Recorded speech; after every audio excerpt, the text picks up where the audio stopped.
감사합니다. 예. 주기도 강해를 계속하고자 합니다. 우리의 필요를 위하여 기도하는 내용 가운데 첫 번째는 일용할 양식이고 오늘은 두 번째로 제사유에 대한 기도입니다. 우리가 우리에게 죄 지은 자를 사하여 준 것 같이 우리 죄를 사하여 주시옵고, 가장 긴 간구의 내용입니다. 2시간 나누어서 함께 살펴보기를 원하는데요. 우리 성경에는 생략되어 있지만은 11절과 12절, 그러니까 12절이 시작되는 곳에는 헬라어 원문 카이라는 말로 시작하고 있습니다. 우리나라 말로 그리고 엔드라는 말로 그렇게 사용되는 접속사가 되겠습니다. 그렇다면 11절과 12절을 그리고라는 묶음으로 묶어주고 있는, 접속사로 묶어주고 있는 의미가 무엇이겠습니까? 상당히 깊은 내용을 가지고 있습니다. 그것은 우리에게 매일매일 일용할 양식이 필요한 것처럼 매일매일 용서도 필요하다라는 내용입니다. 사람은 매일매일 용서가 필요한 존재인 것을 주기도를 통하여 우리에게 교훈을 해주고 있습니다. 성도는 구원받은 하나님의 자녀입니다. 그러나 연약한 육신을 가지고 있고 죄성을 가지고 있기 때문에 죄를 떠나서는 살 수가 없습니다. 죄에 대하여 고민도 많이 하고 벗어나기를 원하여 몸부림할 때도 있고, 주를 의지하며 믿음으로 한 걸음 한 걸음 거룩하고 복된 삶을 살고자 하는 것이 우리의 몸부림이지만은, 사람이 이 세상을 살아갈 때 죄를 떠나서는 살 수 없는 것이 현실입니다. 생각하는 것이나 말하는 것이나 행동하는 것이 죄일 때가 너무나도 많이 있잖아요. 때문에 우리는 매일매일 용서가 필요한 겁니다. 마치 밥을 먹는 것처럼. 하나님은 죄가 없으신 분이시기 때문에 사람은 매일매일 죄의 용서가 아니고서는 거룩하신 하나님 앞에 나아갈 수가 없고 그분의 은혜를 받을 수가 없는 겁니다.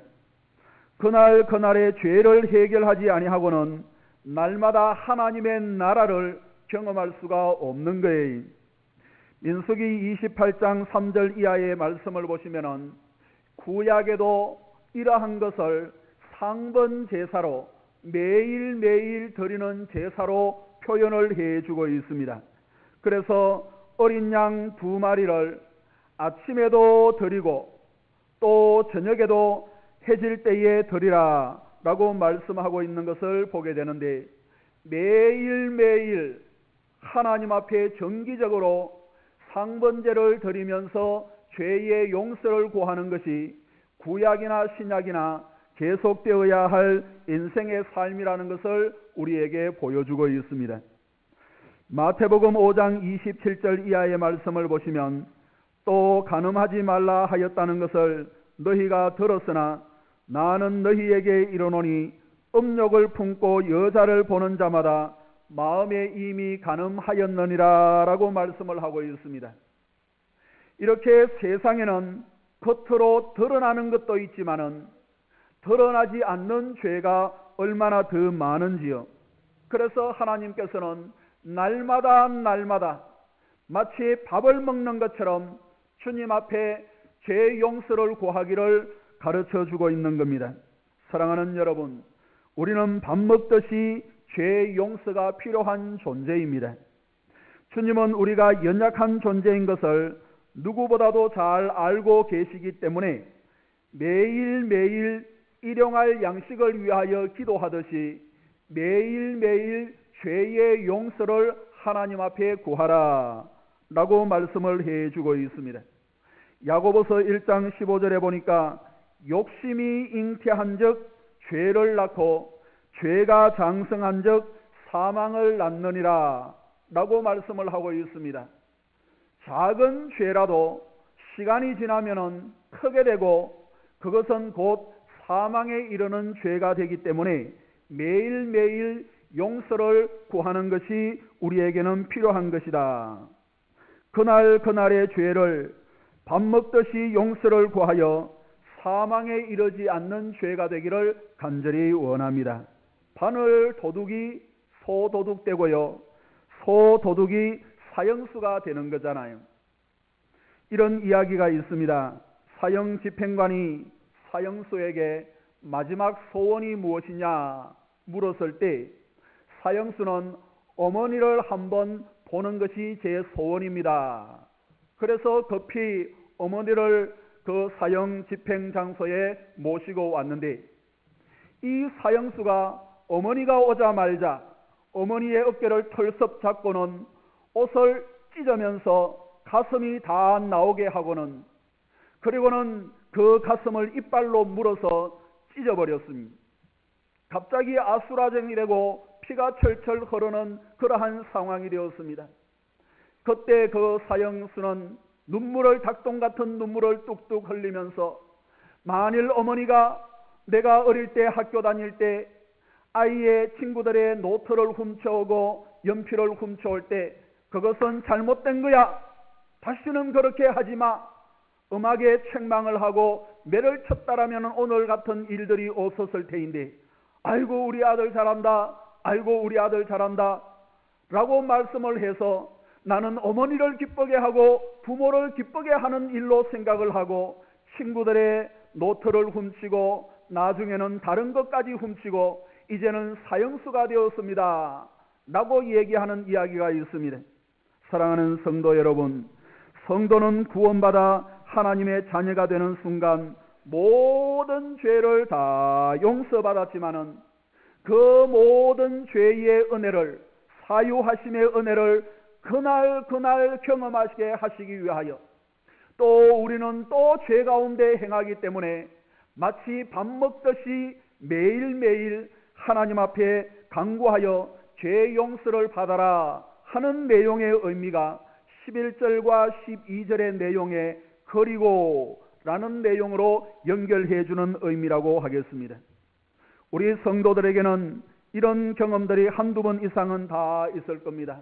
하나님을, 예수를 처음 영접할 때 밤새도록 기도하면서 가슴 저 밑에서 올라오는 뜨거운 눈물을 흘리면서 자기의 죄악을 하나님 앞에 고백을 하고 하나님 앞에 나아갔더니 달이 새롭게 보이고 해가 새롭게 보이고 온 천지 식물들도 새롭게 보이고 사람들도 새롭게 보이는 것들을 경험을 했는 경우들이 종종 있을 거예요.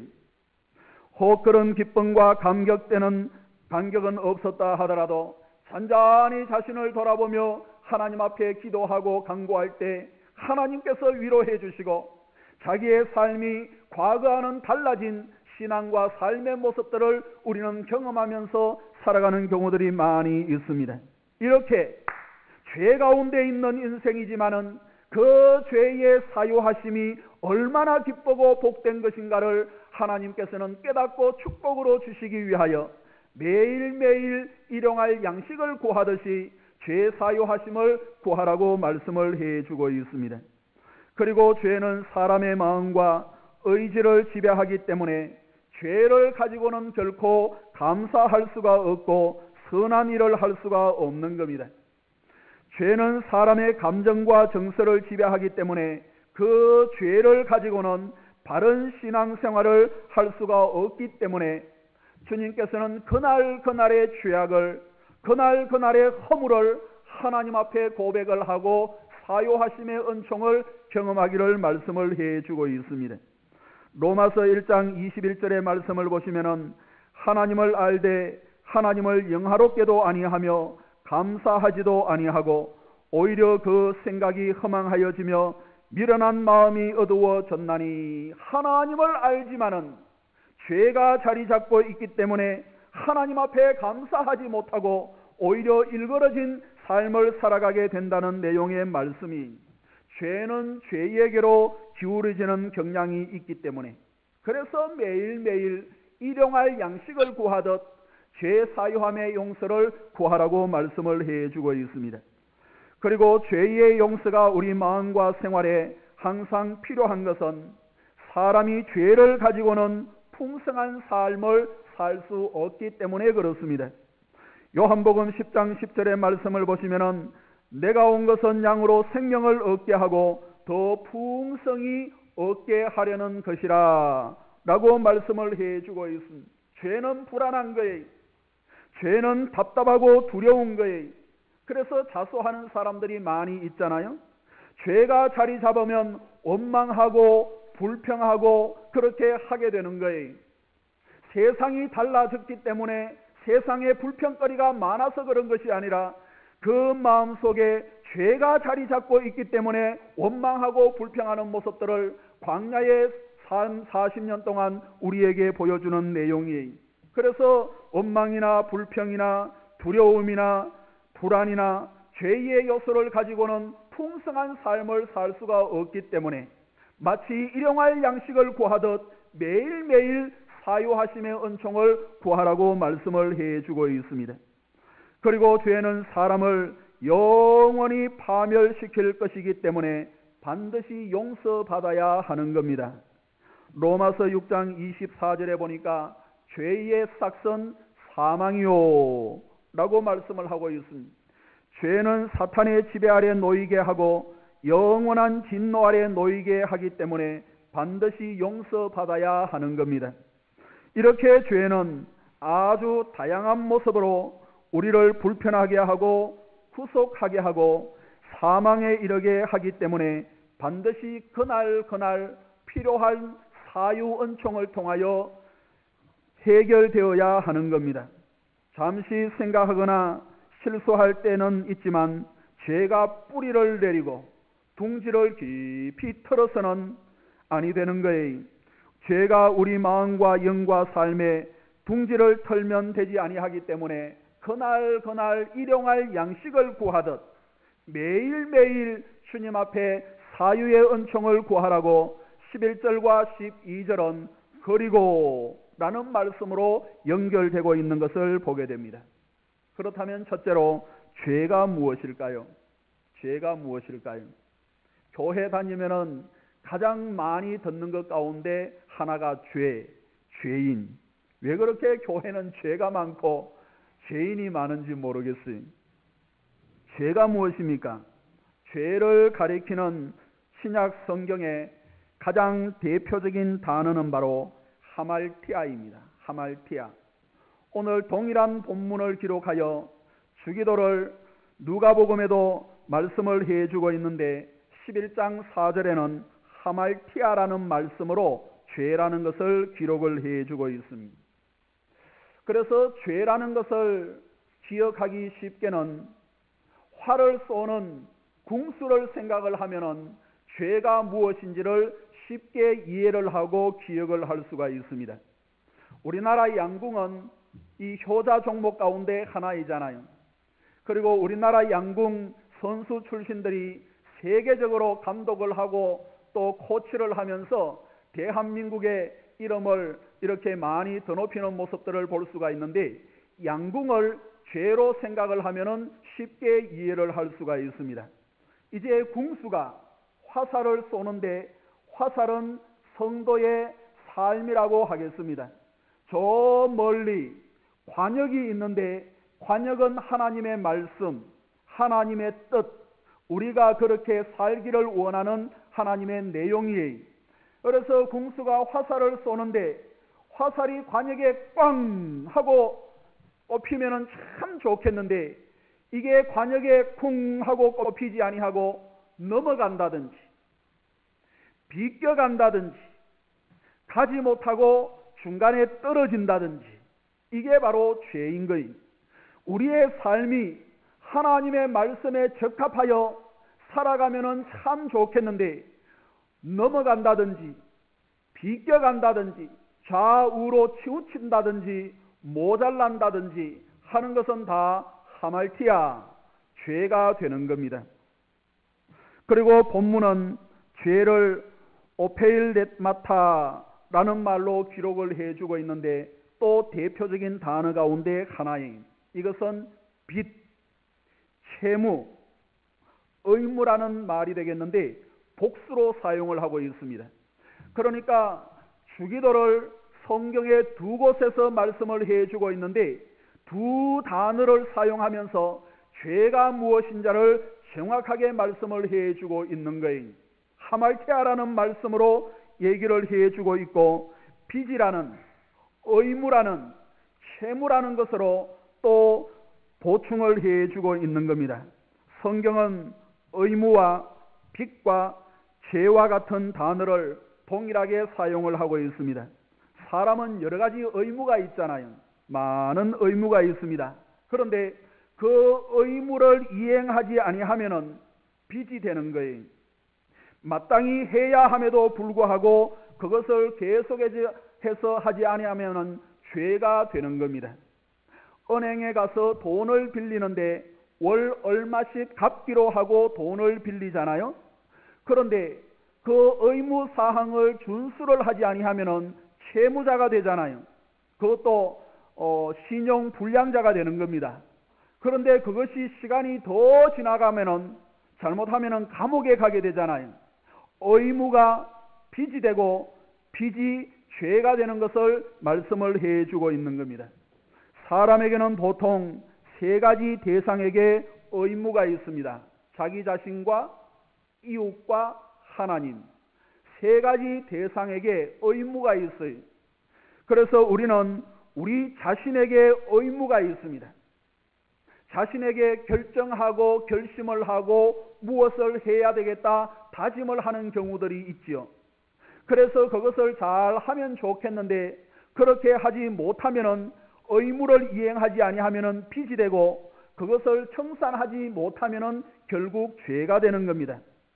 사람은 자기 자신에게는 관대한 경향이 있고 다른 사람에게는 좀 더 이렇게 관대하지 않는 경향들이 있습니다. 그래서 다른 사람들에게는 관대하면 좋겠는데 자기 자신에게는 관대하면서 다른 사람들에게 이것저것 자를 재는 경우들이 많이 있어서 이런저런 얘기들을 하는 경우들이 있잖아요.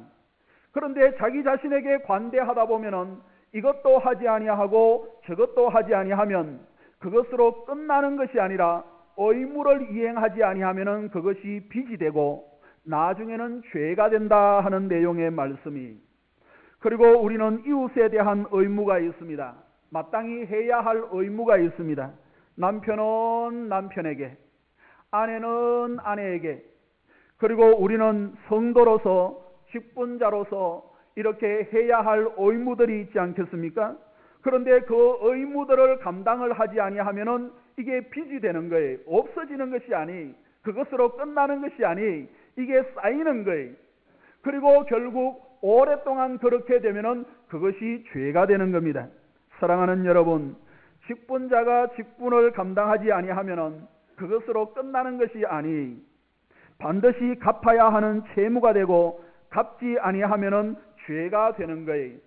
마치 10머나 혹은 5달란트, 2달란트, 1달란트 받은 것처럼 하나님께서는 우리에게 다 각각에 따라서 달란트를 주셨어요. 직분을 주셨습니다. 마땅히 해야 할 의무 사항들이 있어요. 그것을 하지 아니하면은 1달란트처럼 그렇게 하나님 앞에 책망을 받게 되고 2달란트, 5달란트처럼 그 직무와 의무들을 잘 감당하게 되면은 칭찬받는 종들이 되지 않겠습니까? 그리고 우리는 하나님에 대한 의무가 있는 거예요. 하나님에 대한 의무. 주일을 성수하여 예배를 드리는 것은 자발적으로 하나님 앞에 영광 돌리는 것도 되지만은 의무 사항이기도 하는 겁니다. 구원받은 성도로서 가장 첫 번째 되는 의무가 바로 예배라고 할 수가 있는 거예요. 그런데 주일 예배를 드리지 아니하고 우리가 하나님 앞에 예배의 삶을 드리지 아니하면은 그것으로 끝나는 것이 아니에요, 여러분. 그것이 빚으로 남게 되는 거예요. 이게 쌓이면은 죄가 되는 거예요. 결국 하나님을 떠나게 되잖아요. 예배를 오랫동안 드리지 아니하면. 열의 하나는 구분하여 하나님께 반드시 드리라고 말씀을 해주고 있습니다. 하나님께서 이 세상을 다 말씀으로 창조하시고 우리에게 모든 것을 위임하시고 다스리고 누릴 수 있는 축복까지 허락을 해 주셨어요. 하나님께서 다 주시고는 다 달라고 하는 것이 아니라 이 모든 것이 하나님으로부터 말미암았으니 감사합니다. 내가 이 모든 것이 하나님의 은혜임을 고백하면서 일부를 드리지만은 하나님 앞에 다 드립니다 라는 심정으로 드리는 것이 바로 10의 1조 열의 하나를 드리는 거예요. 그런데 이 의무사항을 지키지 아니하면은 그 끝나는 것이 아니 성경에 보면은 도적이라고 했습니다. 죄인이라고 하는 거예요. 의무사항이 남아서 채무로 남게 되고 채무를 정리하지 아니하면은 결국 죄인이 되는 거예요. 그런 내용을 말씀을 해주고 있습니다. 세상의 모든 피조물들은 창조주 하나님을 의지하면서 살아가게끔 되어 있습니다. 그러나 세상 사람들이 알든 모르든 하나님을 의지하지 않는 그런 빚을 지게 되는 거예요. 결국 죄인으로 죄값을 치르게 되는 거예요. 따라서 우리에게는 겉으로 드러나는 살인하고 간음하고 도둑질하지 않는다 하더라도 의무를 제대로 이행하지 아니하므로 빚이 되고 채무가 죄가 되는 경우들이 있습니다. 따라서 그날의 필요는 그날의 풀어라는 말이 있는 것처럼 매일매일 일용할 양식을 구하듯이 하나님 앞에 그날의 죄를 의무를 빚을 하나님 앞에 사유하심으로 구하고 자유함의 은총을 누려라 하는 내용이 되는 겁니다. 저는 죄가 무엇인지를 좀 더 기억하게 쉽도록 한자로 한번 정리를 해봤어요. 우리는 한자 문화인데 한자로 정리를 해보면 쉽게 이해를 할 수가 있습니다. 관역을 생각을 해보고 그 다음에 한자로 죄를 구분을 해서 말씀을 드릴 수 있겠는데 첫째는 불신이 죄입니다. 하나님을 믿지 않는 것이 가장 큰 죄악이에요. 세상 사람들이 이것을 몰라요. 진리를 믿지 않는 것이 죄고 진실된 사항들을 불신을 하는 것이 죄고 진리를 믿지 아니하고 신실한 사람을 믿어주지 아니하면은 그것이 죄가 되는 거예요. 그래서 불신이 가장 큰 죄악입니다. 두 번째로 불선. 선을 알고서도 행하지 아니하면 그것이 죄가 되는 겁니다. 야고보서 4장 17절에 보면은 그러므로 사람이 선을 행할 줄 알고도 행하지 아니하면 죄니라 라고 말씀을 해주고 있습니다. 예루살렘을 떠나서 저 여리고로 내려가는 한 사람이 있었는데 강도를 만났습니다. 누군가가 지금 도와주지 아니하면 죽을 수밖에 없는 상황인데 제사장들도 못 본 채 하고 그냥 가고 레위 사람들도 그냥 지나갔습니다. 오직 사마리아 한 사람만이 그 사람을 닦아주고 치료해주고 먹을 것을 오랫동안 제공해 주도록 그렇게 모든 것을 다 해주고 떠났는데 사마리아 사람만이 참 이웃, 불선, 선을 보고 이행하지 아니한 것이 아니라 선을 보고 선을 행하였기 때문에 그는 참 사마리아 하나님의 사람인 것을 우리에게 보여주고 있습니다. 불신, 불선, 그리고는 불법이 죄입니다. 하나님의 말씀을 하말티아 하나님의 말씀 성경을 지키지 아니하는 것 이게 불법이잖아요. 교통법규 하찮은 법규라도 지켜야 되는 거예요. 신호등도 지키라고 있는 겁니다. 신호등도 지키라고 있는 거예요.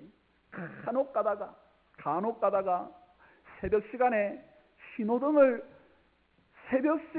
새벽에 교회 오기 위하여 뛰어오다가 신호등을 지키지 않아서 참변을 당하는 안타까운 경우들이 종종 있습니다. 운전을 할 때 교통법규, 신호등 지키라고 있는 거예요. 사람이 안 지킬 때도 있는데 이 죄가 되는 거예요. 쌓이면 자꾸. 이 작은 것이 큰 것이 되는 거예요. 그래서 불법, 이게 죄가 되는 겁니다. 그리고 불의, 의를 행하지 않는 것이 죄예요. 고린도전서 6장 9절에 보면은 불의한 자가 하나님의 나라를 유업으로 받지 못할 줄을 알지 못하느냐 하면서 불의한 일들에 대하여 쭉 기록을 해주고 있습니다. 의를 행하지 아니하고 의롭게 살지 않는 것이 바로 죄다. 불신, 불선, 불의, 불법, 이게 죄가 되는 거예요. 이 자리에 계시는 우리 모든 성도들은 불신과 불선과 불법과 불의를 벗어버리고 우리를 구원하신 하나님 앞에 영광을 돌려드릴 수 있는 저와 여러분들이 되기를 주의 이름으로 축원합니다. 우리가 매일매일 죄가 무엇인지를 밥 먹듯 하나님 앞에 용서를 구하기를 원하고 계시는 거예요. 둘째로 우리 죄를 사하여 주시옵고 사하다는 내용입니다. 사하여 주신다.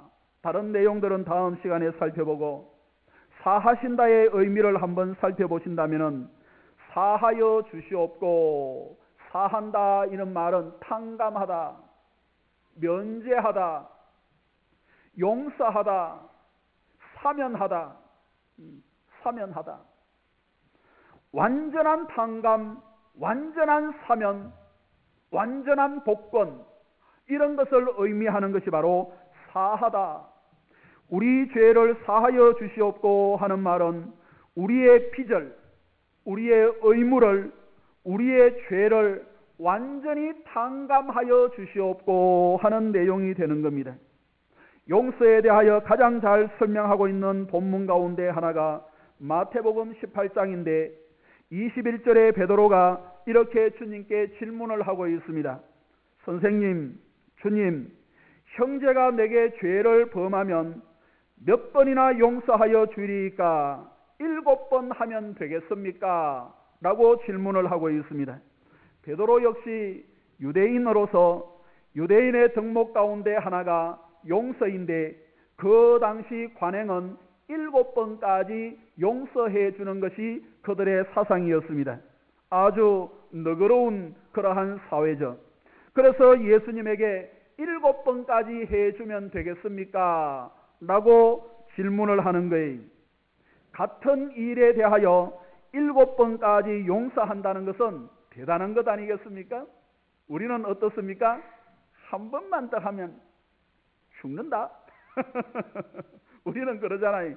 네 한 번만 더 하면 죽는다. 그러는데 같은 일을 7번이나 용서를 해준다니 너그러운 사회잖아요.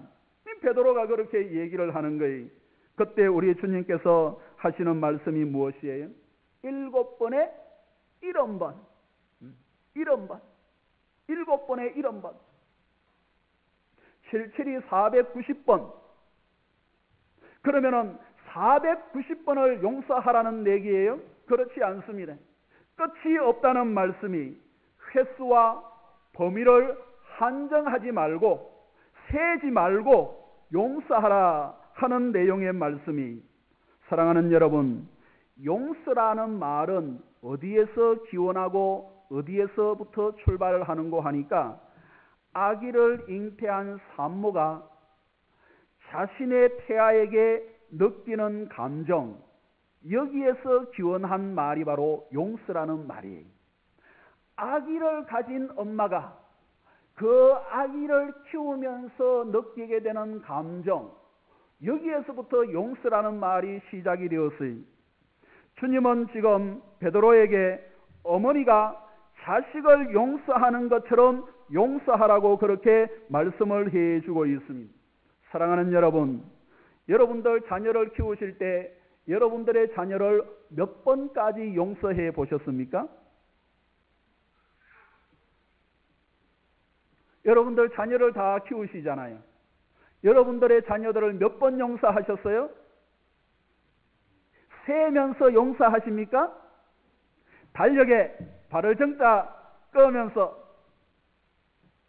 오늘 5번, 10번 이렇게 하면서 용서를 하십니까? 몇 번인지 모르고 몇 날인지 모르고 계속해서 용서를 하시잖아요. 그리고 여러분들도 어릴 나이가 있었잖아요. 유치원 다니시고 과거 소학교, 그리고 뭐 국민학교, 뭐 중학교 이렇게 다니실 때가 있었잖아요. 그러면은 여러분들은 부모님께서 몇 번 용서해 주시는 것을 용서로 받고 그렇게 커 왔습니까? 부모님이 여러분들을 몇 번 용서하셨어요? 세 보셨습니까? 부모님들이 우리를 용서하실 때도 세지를 않습니다. 우리는 그렇게 용서를 받았고 자녀를 키울 때 그렇게 용서를 하면서 살아가고 있어요. 왜? 용서라는 말은 산모가 또 아이를 키우는 엄마가 그 아이와의 느끼는 감정이기 때문에 그렇습니다. 그래서 용서라는 말은 횟수가 없는 거예요. 제한이 없는 거예요. 범위가 한정되어 있는 것이 아니, 이렇게 성경에서 용서의 횟수와 범위를 한정하지 않는 것은 하나님께서 우리에게 그렇게 하셨기 때문입니다. 시편 103편 12절 이하의 말씀을 보시면은 동이 서에서 먼 것 같이 우리의 죄가를 우리에게서 멀리 옮기셨으며 아버지가 자식을 긍휼히 여김같이 여호와께서는 자기를 경외하는 자를 긍휼히 여기시나니. 부모가 자식을 세지 아니하고 한정하지 아니하고 용서한 것처럼 하나님께서도 자기를 경외하는 자들에게 그렇게 하시리니 라고 말씀을 하고 있습니다. 사랑하는 여러분, 하나님은 우리의 모든 죄를 다 용서해 주신 줄로 믿습니다. 거듭거듭 반복되는 실수와 허물과 죄악까지도 다 용서를 해 주셨습니다. 하루에 수십 번 마음으로 짓는 죄까지 동이 서에서 먼 것처럼 영원히 만나지 못하고 생각나지 아니하도록 다 잊어버리시고 용서를 해 주신 거예요. 그 무한하신 하나님의 긍휼과 용서는 지금도 계속되고 있습니다. 그런데 우리 가운데는 하나님의 그 크신 용서를 신뢰하지 못하므로 어떤 죄를 범하고 그 죄책감 때문에 참으로 고달프게 어렵게 힘들게 살아가는 사람들이 있습니다. 오랫동안 신앙생활하고 있지만 하나님의 용서를 경험하지 못한 사람이 있어요. 하나님은 용서하셨는데 자기 자신이 그것을 용서 못해. 그래서 하나님의 용서가 무엇인지를 몰라. 그래서 그 죄 때문에 어렵고 힘든 세월들을 허송낭비하는 거예요. 때로는 속죄하는 마음으로 선한 일을 하면은 좀 좋아질까? 또 봉사를 하면은 좋아질까? 내가 그 찔리는 것이 있는데 이렇게 하면은 좀 속죄가 될까? 선한 일들을 하고 어려운 사람들을 돌아보고 그런 일들을 하지만은 왠지 마음 한 곳에 누르는 그 때문에 평안하지 못하고 기쁨으로 그 일들을 감당하지 못하는 사람들이 있어요. 이 자리에 계시는 우리 모든 교우들에게 하나님의 무한하신 용서를 신뢰함으로 감격과 기쁨과 사랑이 충만한 은혜가 있기를 주의 이름으로 축복합니다. 어느 책에서 읽은 내용이 어느 권사님의 이야기입니다. 이 권사님은 애띤 처녀 시절 17의 시집을 갔어요. 17에. 시집을 갔는데 그 남편이 얼마 있지 아니하여 징용으로 군대로 가버리고 말았습니다. 그런데 며칠 있다 보니까 아기를 임신한 것을 알게 되었는데 시댁에서는 도무지 살 수가 없어요. 아이를 같이 이렇게 임신한 상태에서. 그래서 친정으로 갔는데 친정에 입이 9개야. 친정 식구들이 아버지부터 어머니, 형제들 해서 9이. 이 옛날에는 더 그렇잖아요. 시집 가면은 뭐 다른 집 귀신이 되으라고 하잖아요. 출가 외인이라고 했잖아요. 아무리 친딸이고 아무리 친정에 왔지만은 초건 목표하던 그러한 시절이라 없는 그러한 상황에 이 시집간 딸이 와서 사는 게 부모는 그래도 뭐 말을 하지 않는 것 같지만은 이 권사님에게는 한쪽 구석에 짐이 되는 거예요. 그런데 아이를 낳아보니까 쌍둥이야. 눈치밥 얻어먹어야 되는데 쌍둥이를 키워야 되니 이 권사님 한숨밖에 나오지를 않아. 그러면서 생각을 해서 아이 하나에게는 젖을 주지만은 아이 하나에게는 젖을 주지 않았어. 결국 굶겨서 죽였어. 세월이 흘렀습니다. 남편도 돌아오고 살림도 좋아지고 예수 믿고 구원을 얻어 권사가 되었지만은 과거 그 어려운 시절에 눈치밥을 먹던 그 시절에 아이의 입 하나 줄인다고 굶겨 죽였던 그것이 가슴 속 깊은 곳에 죄로 남아 죄책감으로 남아 무엇을 해도 편하지를 않아.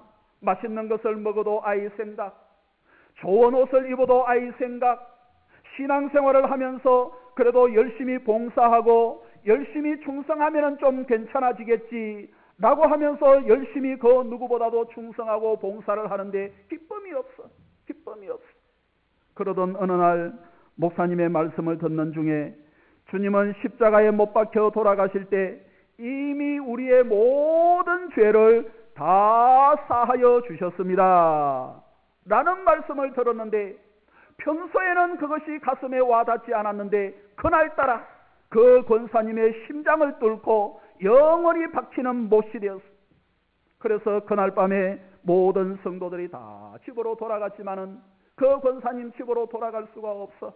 하나님 감사합니다. 하나님 감사합니다.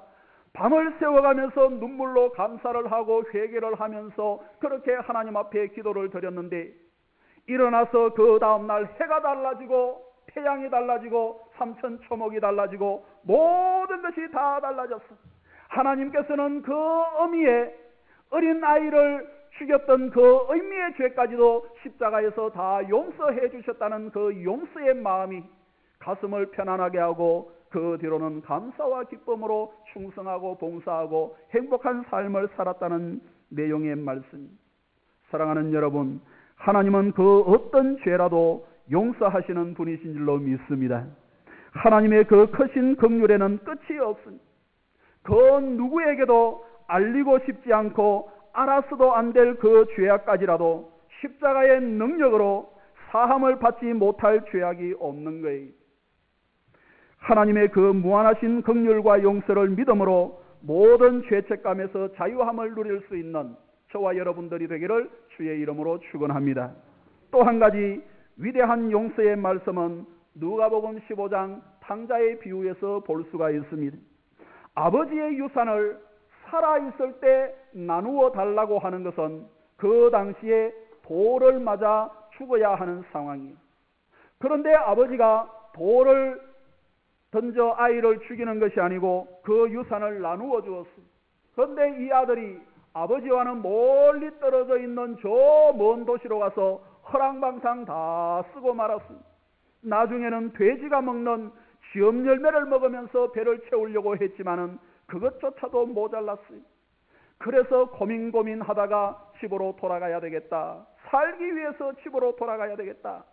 집에는 종들이 배불르게 먹는데 그날 이후로 아버지는 아들이 나간 이후로 그 마을 어귀에 와서 항상 아들을 기다리고 있는데 저 누더기를 입은 거지 하나가 오고 있는데 아버지는 그것을 알아보고 덥수떨을 안고 옷을 벗기고 목욕을 시켜주고 새 옷을 입혀주고 가락지를 끼워주고 신발을 신겨주고 모든 신분과 위치와 권세를 다 회복을 해주었어.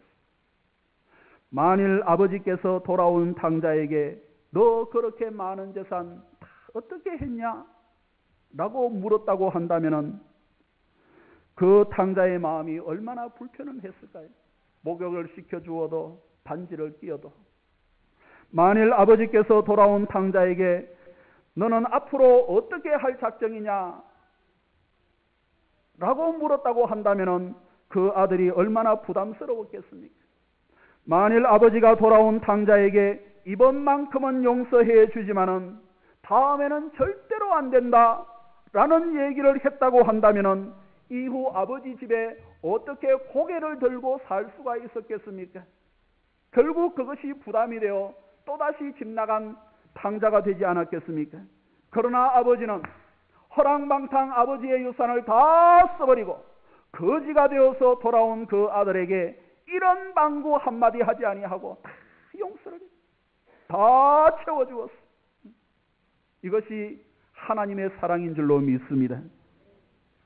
이렇게 하나님은 우리의 모든 죄를 묻지 아니하시고 용서해 주시는 분이, 예레미야 31장 34절에 보니까 내가 그들의 악행을 사하고 다시는 그 죄를 기억하지 아니하리라 여호와의 말씀이니라.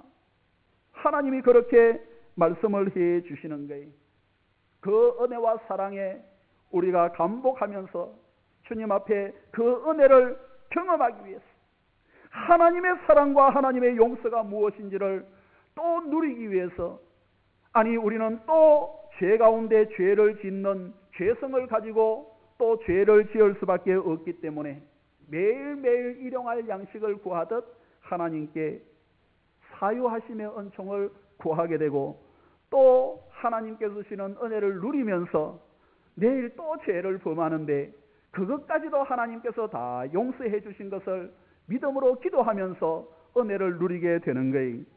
우리 모두 아빠 아버지의 그 무한하신 용서를 믿고 감사하며 기도할 수 있는 신앙과 삶이 되기를 주의 이름으로 축원합니다. 우리 모두 진심으로 기도한 것은 모든 죄와 죄책감으로부터 완전히 자유할 수 있다는 믿음으로 자유할 수 있는 저와 여러분들이 되기를 원하는 거예요. 우리의 모든 죄를 다 사하시고 다시는 그 죄를 기억하지 아니하시는 하나님께 감사와 영광을 매일매일 돌려드릴 수 있는 우리의 신앙과 삶이 되기를 주의 이름으로 축복합니다.